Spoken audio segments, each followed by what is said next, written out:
Assalamualaikum warahmatullahi wabarakatuh. Selamat siang menjelang sore, salam sejahtera untuk kita semua. Om Swastiastu, Namo Buddhaya dan Salam Kebajikan. Sebelumnya yang kami hormati Bu Rosa selaku dosen pengampu mata kuliah praktek komputer, serta teman-teman kawan-kawan yang menyaksikan video ini dengan berbahagia. Nah, sebelumnya izinkan saya untuk merahkan diri. Nama saya Ferry Wahyu Kurniawan dengan NIM 24080574082 dari kelas manajemen 2024A. Pada kesempatan yang berbahagia kali ini, izinkan saya untuk mengimplementasikan sekaligus mempraktekkan daripada tugas ujian tengah semester dari mata kuliah praktek komputer mengenai fungsi if, kemudian VLOOKUP, dan pembuatan grafis ataupun visualisasi data. Di sini tema yang saya pilih yakni mengenai analisis penjualan produk. Nah, teman-teman sekalian bisa kita lihat bersama. Di sini udah kita sajikan 15 data penjualan produk. Nah, di sini ada 15 sekali lagi data penjualan produk, kemudian ada 5 kolom mengenai kolom kode produk, nama produk, kemudian bulan, jumlah produk yang terjual, harga satuan, kemudian ada total penjualan. Nah, di sini langsung saja untuk langkah yang pertama kita coba akan implementasikan daripada fungsi if dalam Excel ini. If untuk kategorisasi penjualan. Jualan. Oke. Kategorisasi penjualan. Nah, di sini coba kita akan langsung implementasikan fungsi if kemudian logical testnya, yakni kita akan gunakan fungsi kolom daripada jumlah yang terjual, sehingga kategorisasi penjualan kita di sini menggunakan based on jumlah produk yang terjual. Oke, dan bisa 140. Saya teruskan dulu ya teman-teman ya, nanti akan saya jelaskan. Kemudian 40 kita kategorikan tinggi, kemudian titik koma, kemudian if lagi teman-teman sekalian. Oke, if kemudian sama ya, E3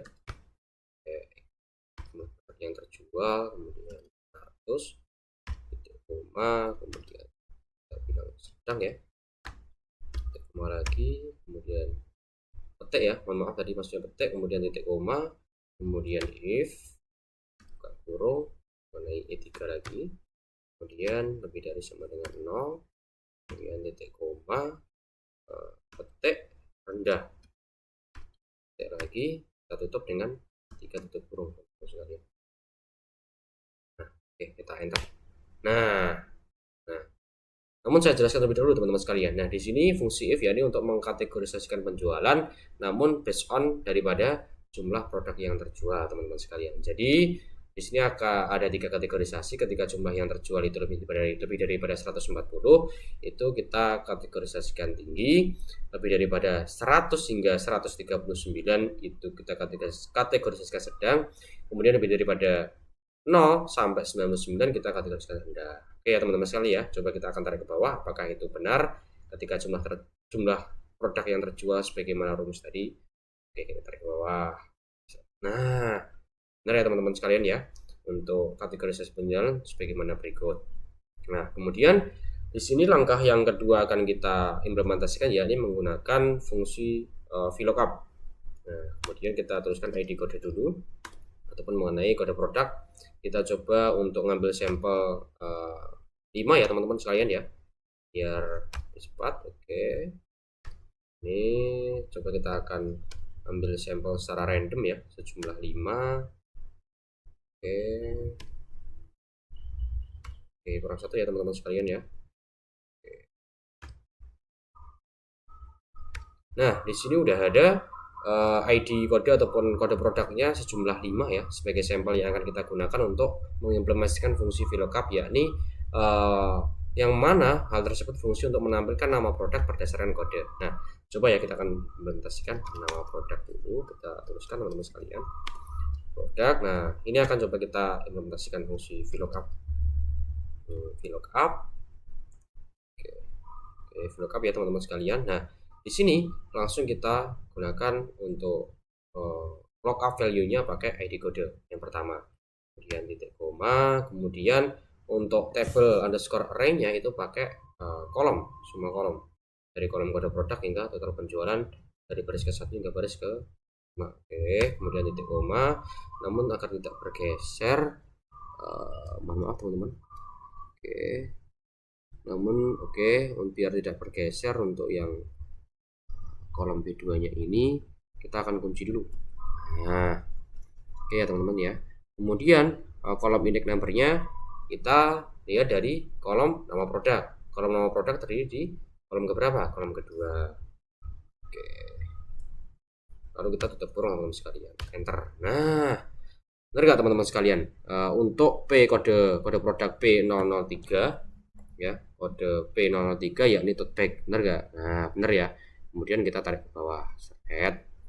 Nah, oke teman-teman sekalian. Nah, oke, kita rapikan. Oke. Nah, sekali lagi untuk fungsi VLOOKUP yakni untuk menampilkan nama produk ya berdasarkan kode referensi. Ketika kode referensinya P003 itu apakah benar dengan nama produknya tote bag atau enggak. Nah, ternyata dengan fungsi VLOOKUP benar ya teman-teman sekalian ya, untuk menyederhanakan proses kita untuk mereferensikan kode number ataupun kode produk tersebut ke nama produk berdasarkan data yang banyak tadi. Oke, langkah selanjutnya yakni kita akan untuk memvisualisasikan data dengan membuat grafik. Namun langkah yang pertama yakni kita akan buat pivot table. Kita masuk ke insert, kemudian pivot table, kemudian oke ya, ini masuk ke tabel atau rentang, kita blok semuanya sampai ke total penjualan ya teman-teman sekalian. Oke, lalu kita oke ya teman-teman sekalian. Kemudian karena kita mencari tren penjualan per bulan, kita klik ataupun kita pilih bulan dan total penjualan. Nah, langkah selanjutnya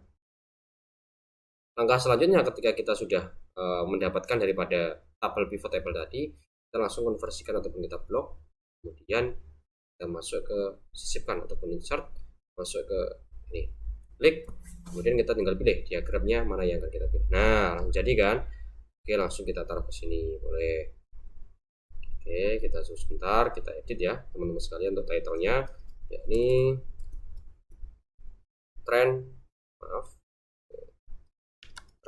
penjualan per bulan. Oke, nah di sini sudah ada ya teman-teman ya mengenai 3 langkah-langkah yang harus kita laksanakan. Yang pertama yakni pengimplementasian daripada penggunaan if, kemudian VLOOKUP untuk menampilkan nama produk berdasarkan kode referensi, kemudian kita diinstruksikan untuk memberikan visualisasi data untuk menampilkan grafik, dan kita coba untuk simpulkan teman-teman sekalian ya. Sekali lagi, untuk if tadi berguna untuk mengkategorisasikan penjualan berdasarkan syarat tertentu, namun syarat yang kita gunakan di sini ini berdasarkan jumlah produk yang terjual. Kemudian VLOOKUP yakni untuk mereferensikan nama produk berdasarkan kode tertentu. Oke ya. Yang terakhir yakni grafis. Nah, kenapa sih untuk kita buat grafis seperti ini? Tentunya memudahkan kita untuk menganalisis data ya, sehingga dengan adanya visual seperti ini kita bisa menyimpulkan untuk tren penjualan per bulan daripada data ini. Dari bulan Januari ke bulan April itu downtrend ya teman-teman ya. Dari bulan April kemudian ke bulan Juli kemudian uptrend. Dari bulan Juli yakni bulan Agustus ya, Agustus hingga Desember itu sifatnya stabil. Demikianlah yang bisa saya paparkan mengenai praktek daripada implementasi fungsi if, VLOOKUP, dan grafis, serta kesimpulannya. Semoga dapat memberikan manfaat dan pembelajaran untuk kita semua. Mohon maaf bila mana ada kurang lebihnya dalam proses saya menyampaikan pada kesempatan kali ini. Terima kasih. Assalamualaikum warahmatullahi wabarakatuh.